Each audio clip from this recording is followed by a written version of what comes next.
Hallo meine Lieben und herzlich willkommen zu einer neuen Ausgabe Forza Motorsport News. Und heute geht es schon um den Nachfolgertitel Forza Motorsport 8. Auch wenn der Titel noch nicht abschließend bestätigt wurde, gehe ich zumindest mal davon aus, dass der Nachfolger so heißen wird.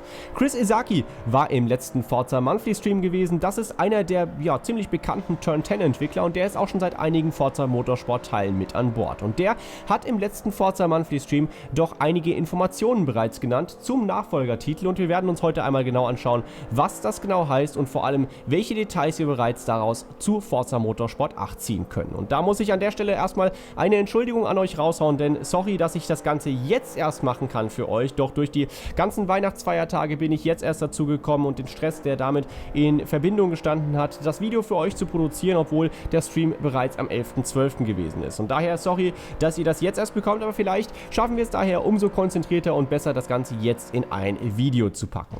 Nun, was ist letztlich gesagt worden im letzten Forza Monthly Stream? Chris Isaki hatte als Entwickler bereits bekannt gegeben, dass ein studioweites Spielen stattgefunden hat des Nachfolgertitels. Das bedeutet, man hat in einer, ihr könnt euch das vorstellen, einer Entwicklerumgebung, also nicht dem fertigen Forza Motorsport 8 Spiel, sondern einer bestimmten mit Parametern befüllten Umgebung, einen Tag lang das ganze Spiel gespielt und quasi die neuen Physikeigenschaften vor allem angetestet, die Forza Motorsport 8 mit sich bringen wird. Und wir werfen jetzt gleich einmal einen Blick auf das, was Chris Isaki eigentlich genau gesagt hat. Ich werde das Ganze dann für euch übersetzen und wir werden auf die Details eingehen, was wir schon daraus an Informationen ziehen können. We had a big day this last Friday. And we had our first playtest for the new experience, studio-wide playtest. And some of the things, I'm just going to rattle off a bunch of features because in reality they don't really matter in the larger scheme of things. The overall product and where we're going with it is so vastly a different and amazing experience that these things are just so low level. But the people out there, I think, will be interested in hearing some of those things we got a chance to look at. So yeah, it's been this hard road to get to where we are today, and the studio got a first chance at actually playing this new experience all day long. Had a great time with it, and we experienced our new tire model. We experienced our new tire pressure model. We have a new way that heat interacts with the tire pressure, and we actually have dynamic track temperatures affecting this all. We have dynamic rubbering in. On the track, we actually have a new atmospheric pressure system that actually accurately has pressure affecting things like air density, affecting aerodynamics and power, as well as the tire pressure. And then we have an entire new suspension system with new suspension modeling. And once again, these are just a ton of things under the hood here.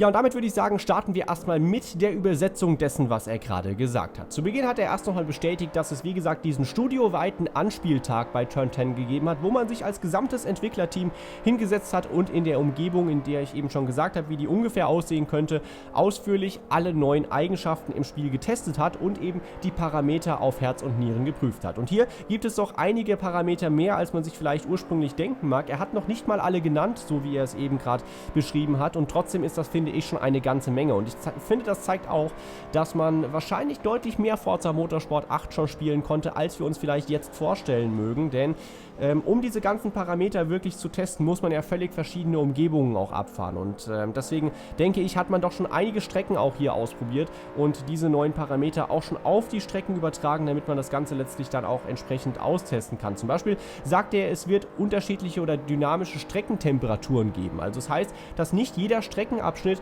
die gleiche Temperatur haben wird oder sich diese auch im Verlauf des Rennens ändern können. Und das letztlich auf den Reifen zurückzuführen, heißt vor allem, dass der Reifen unterschiedlich schnell verschleißt, aber auch der Reifendruck sich ändern wird. Und das sind natürlich schon mal sehr simulationsnahe Parameter, die auch das Spiel noch mehr Richtung Simulation bringen werden. Und ich denke, das wird schon mal viele von euch freuen, die auch Forza Motorsport natürlich genau aus diesen Gründen spielen.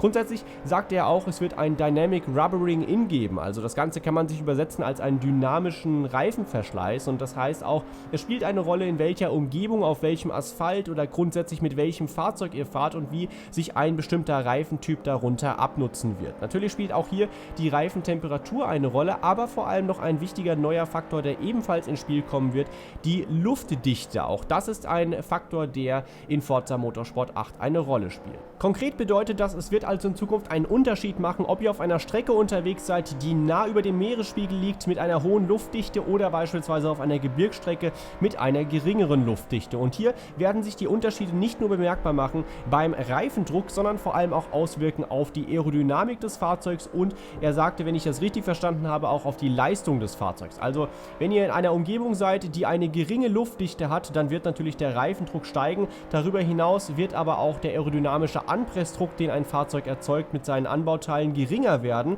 und auch die Leistungsfähigkeit sollte bei einer geringeren Luftdichte auch entsprechend kleiner sein. Also ich denke, das sind schon mal Unterschiede, die zeigen, wie sehr Forza Motorsport 8 in die Simulationsrichtung geht. Außerdem sagte er bereits, dass das Fahrwerk überarbeitet werden wird, also das Modell, ich denke mal, wie das Fahrwerk berechnet wird, aber vielleicht auch die Tuning-Möglichkeiten, die wir bekommen im Zusammenhang mit dem Fahrwerk, werden vielleicht nochmal verbessert werden für den Nachfolgertitel. Auch das finde ich durchaus interessant. Auch hier steckt schon wieder einiges an Simulationstechnik drin, die wir also zusätzlich bekommen werden. Und ich denke mal, man sieht schon, Forza Motorsport wird sehr, sehr stark noch mehr in diese Richtung gehen. Aber ich will jetzt auch nicht sagen, dass das Fahrwerk auch hier für die Tuning-Seite deutlich überarbeitet wird. Das ist natürlich nur eine Vermutung von mir, dass auch das eine Rolle spielen wird. Aber grundsätzlich, dass man hier auch schon mal am Fahrwerk arbeitet, ist ja schon mal die Richtung, die zeigt, dass es eben nicht nur ums Reifenmodell ging, sondern dass man grundsätzlich das gesamte Physikmodell und die Möglichkeiten der Simulation in Forza Motorsport 8 überarbeiten wird. Ich muss sagen, nach all dem, was er bereits gesagt hat, und das war noch nicht mal alles, denn er sagte auch in diesem Ausschnitt, dass das nur Details waren und noch nicht alles, was man bereits gemacht hat, denn einiges steckt noch quasi im Verborgenen.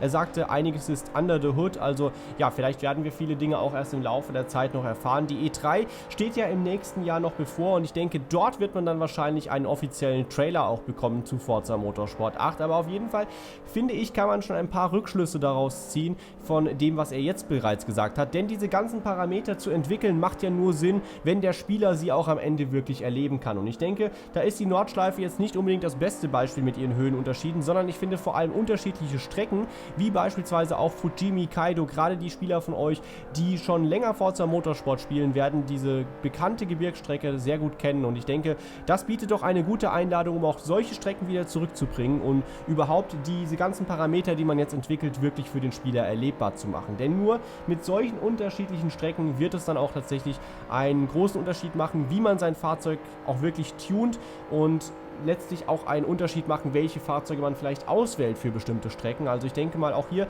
werden vielleicht einige Fahrzeuge ins Spiel kommen, die wir bisher natürlich noch nicht haben konnten, die speziell für solche Strecken dann geeignet sind. Also beispielsweise, ich kann mir sehr gut vorstellen, dass auch der Volkswagen IDR, den wir jetzt in Forza Horizon 4 bekommen haben, der ja nicht unbedingt das typische Open-World Forza Horizon Fahrzeug ist, auf jeden Fall auch in Forza Motorsport fahren können. Und was würde sich besser eignen, wenn man den Wagen in der Pikes Peak Ausführung auch entsprechend auf Gebirgsstrecken für ja, Rekordfahrten auch nutzen kann. Also ich denke, hier passt dann alles zusammen und ich finde, das zeigt auch schon, in welche Richtung vielleicht die zukünftigen Fahrzeuge und Strecken bei Forza Motorsport 8 gehen könnten.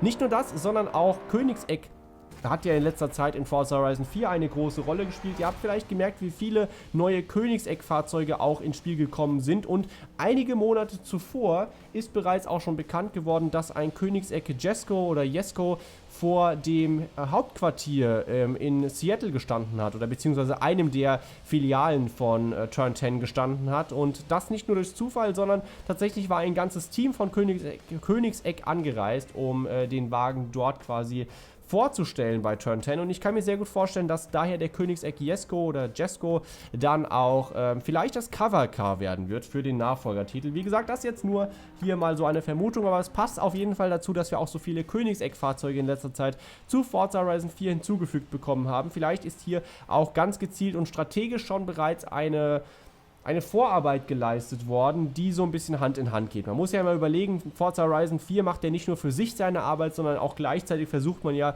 hier auch für das Partner-Entwicklerstudio Turn 10 Vorteile zu schaffen oder andersrum. Also ich denke mal, hier sollen immer auch beide Spiele aus dem Forza-Franchise profitieren und ich denke mal, hier kann man vielleicht schon sagen, der Königseck Jesko ist auf jeden Fall ein Fahrzeug, das eventuell als zukünftiges Fahrzeug vorbehalten wird, was vielleicht schon komplett aufgenommen und ins Spiel gebracht wurde, aber vorenthalten wird, dass wir es nicht in Forza Horizon 4 haben, sondern vielleicht im nächsten Forza Motorsport-Teil. Zumindest würde das erklären, warum der Wagen zufälligerweise vor dem Hauptquartier gestanden hat, vor einigen Monaten bei Turn 10.